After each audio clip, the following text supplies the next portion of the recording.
Hey y'all, what's up? Big Wooly here, and welcome back to another episode of our All the Mods 10 Let's Play. In today's episode, we're going to get into things like the matter condenser, singularities, wireless AE2, a whole bunch of mechanism, and some other stuff. So without any further ado, let's get into it.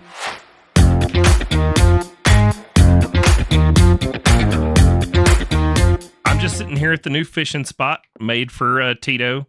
Enchanted her up a nice little fishing pole. In case y'all don't know Tito, she likes to fish IRL and in Minecraft. Little dock down here on the lagoon. We've got our waterfall started. Needs something. I don't know what it needs. I'm going to work on it. Got some little benches to sit on while you're fishing, you know.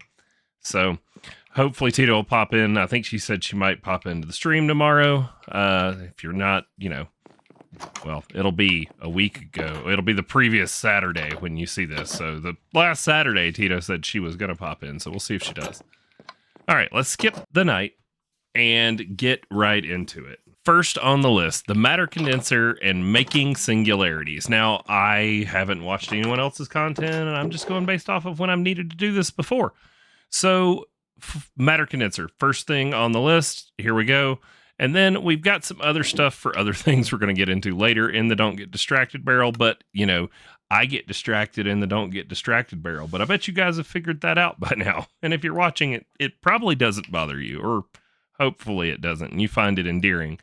Now, off camera, Willie went ahead and added a pattern so we can create the matter condenser with a pattern. Here it is. Now, the matter condenser is the block that is going to give us singularities. It needs power. It doesn't need a channel. It just needs a spot of its own, but we are going to want to do some automation. I think we've got some channels out here, so this should be fine. Now, y'all are like, oh my God, Wooly, what is all this? You didn't cover. Well, we've done this before. We've done this exact setup in FTB Skies Expert. If Editing Wooly remembers, I'll try to put a link to that video up above us, and the methods here are all the same. So I went ahead and got this set up because there's ways to do it better in this pack. So I want to take us from this to the better one together and not have to cover the same thing twice. So this is just to get us into Mekanism. Well, it gets us all the way in Mekanism. But anyhow, so we're going to bring out some more channels right here, and let's get some power and get this matter condenser going. So just come out a little further, separate it off from that. This actually should get cleaner when we clean it up, like less channels and stuff. So we'll have excess channels to play with here. And then we're going to bring a smart cable over and down. We're going to toss down this matter condenser, and I missed. We need either a 64K or a 256K storage component. Since we can auto-craft it, let's just make up a 256K. And I noticed this. I don't know if this is new or when they added it, but you can click up here when you're auto-crafting, and it will show you what's going on in which crafting computers. So we could watch the whole craft come through. Now we're going to pull out our storage component. In order to make singularities, you need a 64K or a 256K storage component in here in order to condense into matter balls or singularities. We're going to make some matter balls because I think we need them for the quest line. Now we need an export bus because we need a way to get water into this. And we have infinite water in our system. So we're going to take an export bus and some acceleration cards. And we're going to tell this thing, dump the water into here. Here we go. And there we have it. So we should start seeing this storing up energy. My Lord, that's slow. Sometimes plans don't always work out like this moment, but have no fear. I'm crafty. We'll figure it out. Let's do a sink. And let's take that sink and let's make a upgrade. We want an ultimate pipe upgrade. And then we're going to go and grab some fluid pipe, and we're going to toss down a sink right here. We're going to put some fluid pipe. We're going to use our handy dandy tool belt to get our pipe wrench. We're going to set this to extract. We're going to put in the ultimate pipe upgrade. And there we go. Now we're cooking. All right, so can I stop it at a stack? Oh, I stopped it one short. There we go. All right, so now we're going to tell it to condense into singularities, and then we'll see how quick this fills up. So it's going to take a lot of stored energy to make us up a singularity. I think this gets faster if you input on more than one side. Let's see if it looks like that's going any faster. Maybe? Hard to tell. But there we go. So I'll be right back when this is done. Alrighty, there we have it, our first singularity. Now, singularity is kind of a interesting thing. In order to make them usable, we got to blow stuff up.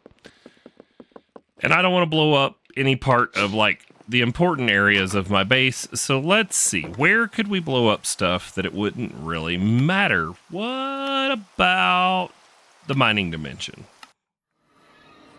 Oh yeah, by the way, I've got my digital miner that I made off camera over here just to make in a giant hole. I mean, it's gonna be, and when I say giant, I mean, look at that.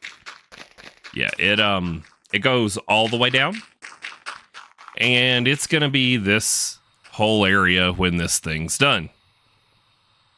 It's gonna be a big old hole. I was running out of diamonds. I needed diamonds, and then I was like, well, I'm gonna make a giant hole. The other thing this will make easy for us is there's a ton of allthemodium left because it can't mine it. So the only block that we can really get out of here that can't be mined with the digital miner, it leaves behind. And when it's all done, we'll just fly around and get all of our allthemodium. And let's take a look at the quest book. It's going to tell us what we're supposed to be doing, and I want you guys to get familiar with looking for stuff in here. It says that if we take a singularity, some ender dust, and tiny TNT, which is a recipe from AE2, to minimize the damage, we throw the ender dust and the singularity on the ground, and then we blow it up. We're going to get something cool. Let's give it a try. Don't throw the TNT on the ground, dummy. And then now we put our tiny TNT down. I think it needs to be closer. And let's light that with flint and steel.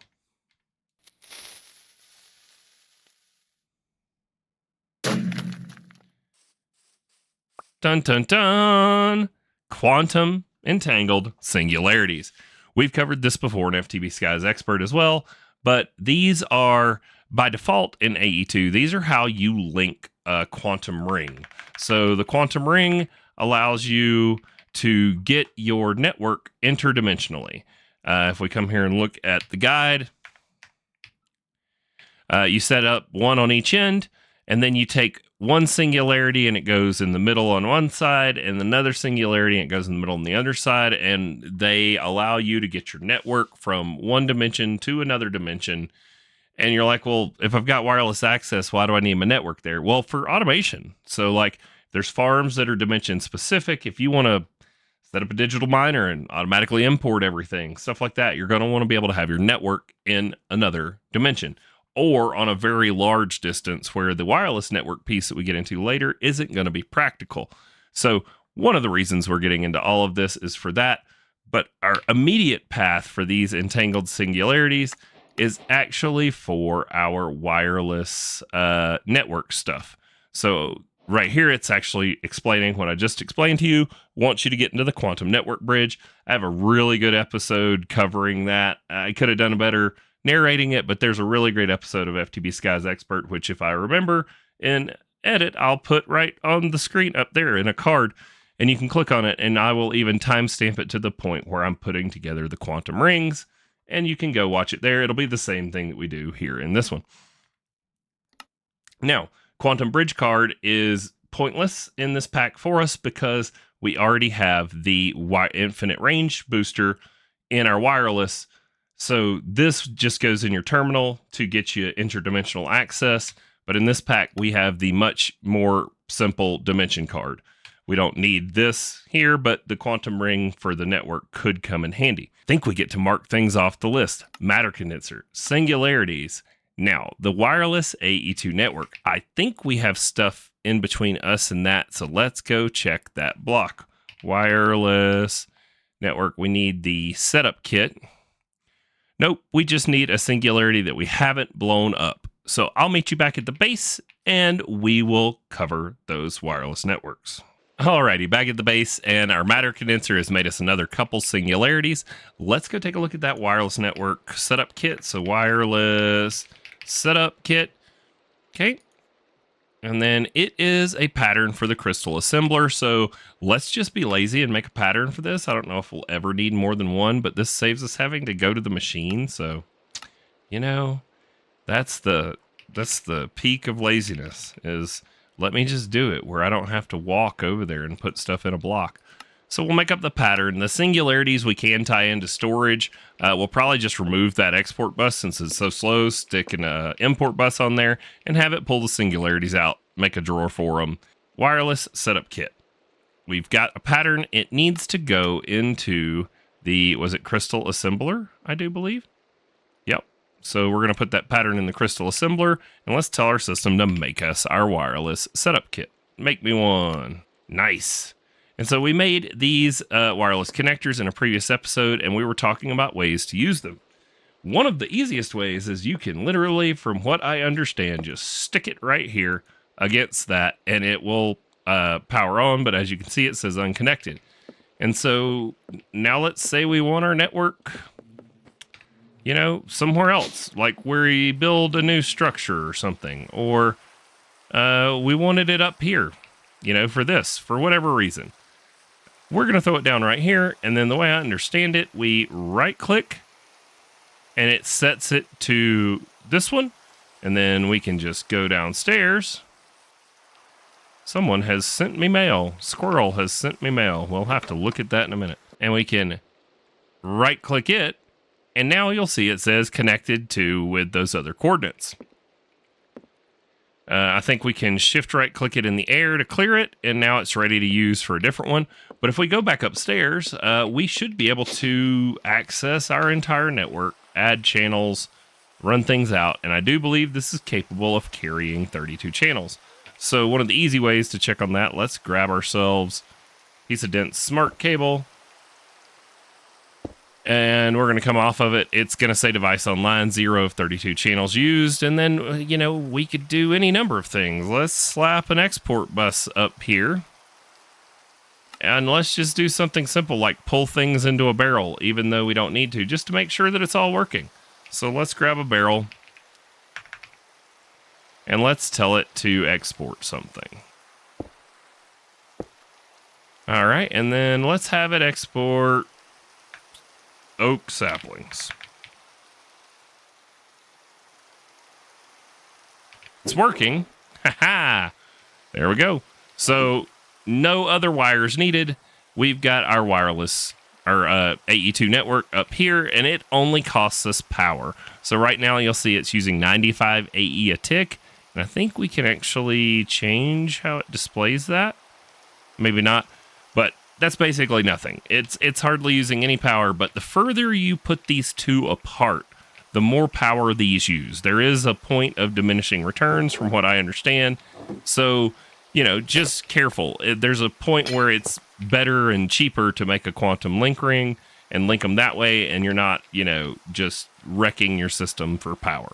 Oh, I think I know what this is, and I may not want to open it right. We're going to stick that back in the mailbox. We're going to save that for, we'll do it on live stream tomorrow. And that can be marked off. All right, Mekanism. The Mekanism Crusher. So I have already made one because I needed it for this process. It's linked in right here, and it is crushing obsidian into obsidian dust. That's in this setup. Like I said, there is an episode in FTB Sky's Expert that I hopefully linked earlier. If you're curious about how all this is done and what we're doing here, you can go check out that episode for how to set it all up. The Mekanism Crusher. This is an enrichment chamber, Wooly, not a crusher. Let's make an additional crusher. So here's the Mekanism Crusher. It does what it sounds like. It crushes things. In this case, we needed it to crush obsidian to make obsidian dust so that we could bring obsidian dust over here and enrich it with diamond to make refined obsidian dust. And then we take the refined obsidian dust and pump it into an enrichment chamber over there to make refined obsidian or enriched obsidian. And then we use the enriched obsidian to make our top tier alloy right here by enriching the reinforced alloy with that, it makes atomic alloy. That's just one of the many things we're going to need a crusher for. So we're going to want a crusher set up out here on a pattern provider, probably an extended one, so that we can run recipes through it. So let's get ourselves out an extended pattern provider and set this one up together. There we go, extended pattern provider. We're going to convert this into the single block because the Mekanism machines can thankfully eject, so we don't need to do any trickery with laser IO or some other form to get our drops out of it. The other thing we're going to do, which we've done in all of our other machines, is we're going to put the max number of speed and energy upgrades in them to make them energy efficient and fast. So you can do it a couple of ways. I actually prefer this way. You just put them in your hand, shift right click the machine. It will put the maximum number in there, or all of them if it takes more than what you have. Speed and energy, these machines are capped at 8. They will only take 8 total of the speed and energy upgrades, then they will not accept any more. The only other upgrade for this machine is a muffling upgrade, but we can muffle it here in whatever this mod is called. It's glorious. I don't know what it's called, but I love that mod. So here's our crusher. It's now hooked up to our system, but the last piece of this puzzle is it needs some power. So we're going to grab out an ender gate, slap it on here, hidden under the bottom here, and it has the power it needs. Now, anytime we need anything crushed, which one of the things we've been needing to crush is gold. So if we go look at gold dust, so you can make gold dust with a hammer and a few other ways. It can be made in the enrichment chamber, or it can be made in the crusher. And since we're crafting ingots, we're going to teach the system how to make it in the crusher. So head over to our handy dandy pattern encoder. We're going to make a pattern here and tell it 1 for 1, but I want to modify this, and let's wheel click and tell it to send a stack at a time. So if it sends 64, it's going to get 64 of these. And then that way, you're not just crafting, dust all the time. Toss the pattern in. Then we need to configure our sides. I like to just clear everything, and then the top can be both input and output, and we're going to tell it auto eject on so that it spits it back out into the system. Now for the test. Gold dust. Does it work? Let's tell it 64. Even though you can tell it 1 and it'll still make 64. But there we go. Now, this is kind of slow. And now that we have all of this automated, which off-camera Wooly so graciously did for you guys, we can start to look at tier upgrades. So you know how our furnace, we added the factory where it started using power and then had more slots. In Mekanism, there's the same thing, except it's called a tier. So there are 4 tiers: basic, advanced, elite, and ultimate. These are things that we're going to want. So let's just go ahead and make patterns for them. But you'll notice as we go through, this first tier uses the basic control circuit, which we covered in our brief Mekanism episode here in this series. This one takes the second tier, the advanced. This one takes the third tier, the elite. And this one takes the fourth tier, which is ultimate circuits and atomic alloys. These allow us to upgrade our Mekanism machines to work just like our furnace. They will have levels, they will have different numbers of slots, they will be faster, they can process more things at one time. And the crusher is one of those that we are going to just want to go straight to an ultimate tier upgrade. But I believe, if I remember correctly, in Mekanism, you got to make one of each tier to upgrade your way to it, is how I do believe it works, but we shall see. We'll try it with the top tier. We'll do it together. I'm going to put up this stuff because I don't need it in my inventory. We'll put up that. Let's pull out all of our tier upgrades, and let's put them down here on the hotbar. So I'm going to try just to go to ultimate with a shift right click, but you'll see it's doing nothing. So yes, we have to go to basic, which gives you 3 slots, auto sort, all of that fun stuff. Then we have to go to advanced. Now we have 5 slots. Elite, Now we have 1, 2, 3, 4, 5, 7 slots. And then ultimate gives us 9 slots at a time. Auto sort will spread any input it gets out across them. If you're worried about it running multiple recipes at a time, leave auto sort off and it'll just fill in until it's full a stack at a time. And then you can get more than one thing coming through. I like auto sort because it gets through like your batch jobs faster, in my opinion. Although if you're doing a bunch of different crafts at the same time, it could back up. We just want to make sure that all of our other settings are still the same. And now we're set up with an ultimate crushing factory. And as we need to be able to crush anything, we can just add a recipe. That's going to be a big one for making things easier as we go forward. All right, after a little inventory management, let's mark off the Mekanism crusher. The next thing I have on the list for us today is the quantum entangloporter. Now, this is a block from Mekanism that allows us to send pretty much anything to any dimension. You get channels you can assign. It is very, very useful. But even with all of this, we are not quite set up to make everything we need yet. We're going to need to set up an osmium compressor. An osmium compressor is used to take your refined obsidian dust and turn it into refined obsidian ingots, which you can make armor out of. That's actually really good, but it's not as good as all the modium. But you could make a few things out of it. I think you might even can make a paxel out of refined obsidian, which I've been wanting to make a paxel for a while. But yeah, so we could make a refined obsidian paxel. There's all your armor right there. The texture on it's actually kind of cool, and it's a really dark, cool purple. There's a little bit of stuff we can do out of refined obsidian, but one of the main things we need it for is the quantum entangloporter. This thing right here is super cool. So let's get crafting our osmium compressor. It needs a steel casing. Let's tell it to make it, and we will make up an osmium compressor. Now, there are a few things that can go through the osmium compressor. So we won't set it up like in a permanent setup like these. We'll set it up on a pattern provider with recipes. It can go right here next to this. There's no reason it can't. So the osmium compressor needs 2 things to make refined obsidian: osmium and refined obsidian dust.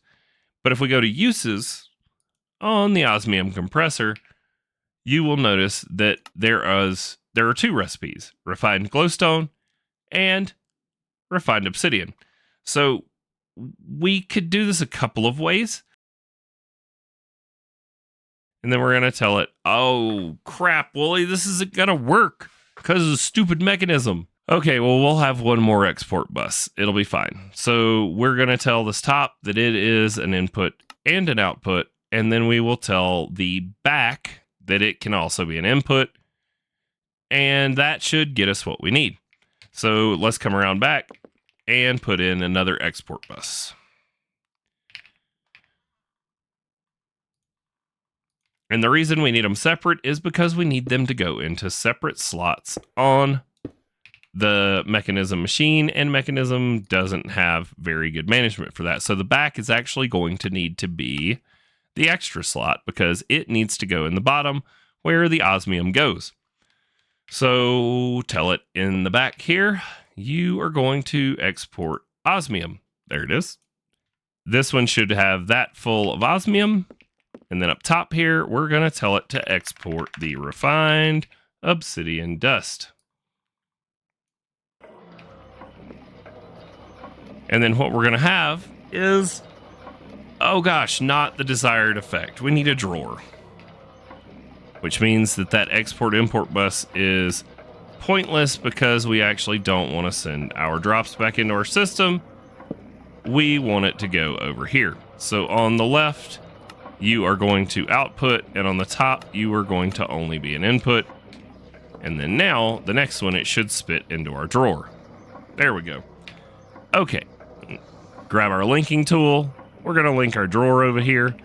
Then we're going to grab out our config card, and we're going to lock it. And now we have refined obsidian being produced. It'll stop when it makes 2,048 of them. I have now muted the osmium compressor. Wow, what a noise. Oh, it hurts. Okay, and here we have 8 of our refined obsidian ingots, which is exactly the number we need to be able to make 2 quantum entangloporters. All we're missing are teleportation cores, stuff that we've covered except the atomic alloy, which once again, I got this whole setup over in the FTB Skies series, and I will hopefully have given you the link by now. Let's craft them up. So you need 2 of them because you need 1 on each end.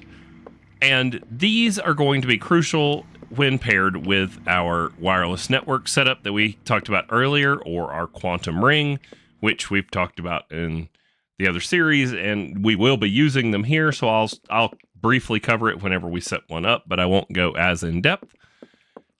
But these right here are awesome because they can move all sorts of stuff up to, and not limited to, but power, fluids, items. I mean, these things can move anything. And they are super duper simple to use. You put one down, you tell it test. You hit the check mark, and now it has a network that you can see. All of the sides can be configured for fluids, chemicals, energy, or items, import, export, auto eject. You can even send heat through here. So as we get into reactors and stuff later on, we can send those. You know, you can send thermal conductivity through them. There's just so much that you can send through these. Simple, practical test is like we did earlier. I don't necessarily have anything that I'm going to use this for immediately, but let's just grab out 2 barrels and let's grab some item pipes and let's just send something through it for the fun of it, so that you can see how it works. So we'll just grab out a stack of fish. What kind of fish? Puffer fish is just fine. It doesn't have to be anything specific. So I'm going to put a barrel here, and I am going to go and grab an item pipe. Item pipe there. I'm going to tell the quantum entangloporter that it can take items in on the right-hand side. It needs to be set to the Big Wooly network. And then now you'll notice this is connected because it's connected over there, and there is a chance to output on that side. So let's grab out our wrench. Well, we've set that one to extract. Let's put a barrel over here, and we will put an item pipe there. We won't need to set this one because we're going to be able to tell it that this is an output and auto eject is on. Now, if we run back to this side, we toss in our puffer fish. They should come over here. Maybe we do have to wrench this pipe because it's an item pipe. There we go. So there you have it. We've sent pufferfish from one side of the base to the other side of the base using the quantum entangloporter. As I said, you can send power, you can send fluids, chemicals, heat, anything you need to send. So if we have any process, or when you get into your reactors, if you want to set it up way out somewhere else where you don't blow up your base, you can use these to move stuff around. Now, the last thing we have, I'm not going to make you guys watch all of this with me, but I want to cover it because it is very time consuming for you as a player to get done in the game. And I want you guys to know how to do it so you can move on with your games too. And this is to go to the other. So the other is the next step. We've already got our allthemodium on. I've already gone and found our vibranium templates and brushed for them at a bastion in the nether. You just go find a bastion, look for the weird looking piece of soul sand, hit it with your archaeology brush, and out comes the vibranium smithing template. These can be duplicated, but to duplicate them, we need ancient stone. Ancient stone comes from the other teleport pad. So if we go to the quest book and we look at the teleport pad, it's going to tell us about how to go to the other. So where was that? It was in allthemodium. Here you go. Come down the middle. Last thing we need to do is go to the other. There we go. Tells me on the tooltip. If we place it down in the nether, it will take us to the other. Now, somehow, I don't have a waystone in my nether, but if we go back to the starter base, we can pop into the nether. Probably ought to throw a waystone down.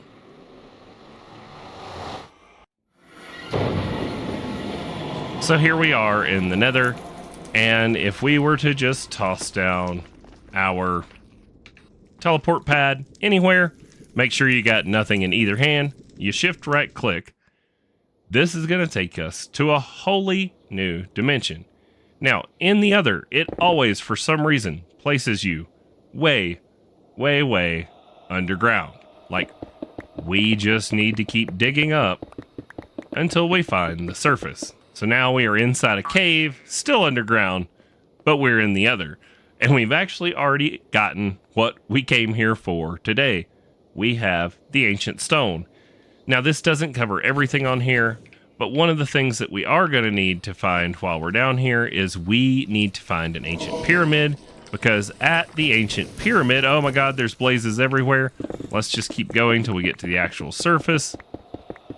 At the ancient pyramid is a mob called the Piglich. And the Piglich we are going to need to be able to make the drops from. All right. Oh, wow. I am under an ancient pyramid somehow? Inside an ancient pyramid? Are you serious? Yeah, so somehow we have come up right under a pyramid. No way. Ha! Would you look at that? So we need a data model for these guys. These guys are brutal. They have like 5,000 hit points or something. They have 10,000 hit hearts. Look at that. We're going to need a data model. They take a while to kill. So I'm going to do all of that off camera. But that's going to bring us to an end of the episode because we've literally covered everything. I've not gotten the data model, but we have talked about how we're going to do it, and you guys have seen that in other episodes. So thank you guys so much for watching. I hope you've enjoyed it. It was fun. I hope it was palatable for you guys because we actually covered everything on the clipboard today, and that, as you know, is not always how it goes. So if you haven't already, hit the like button, subscribe, ring the bell for notifications, and this will be after our Saturday live streams, but come check us out on Saturday. We stream for hours and have lots of fun. And I'm getting shot at by ghasts. So bye. See you next time.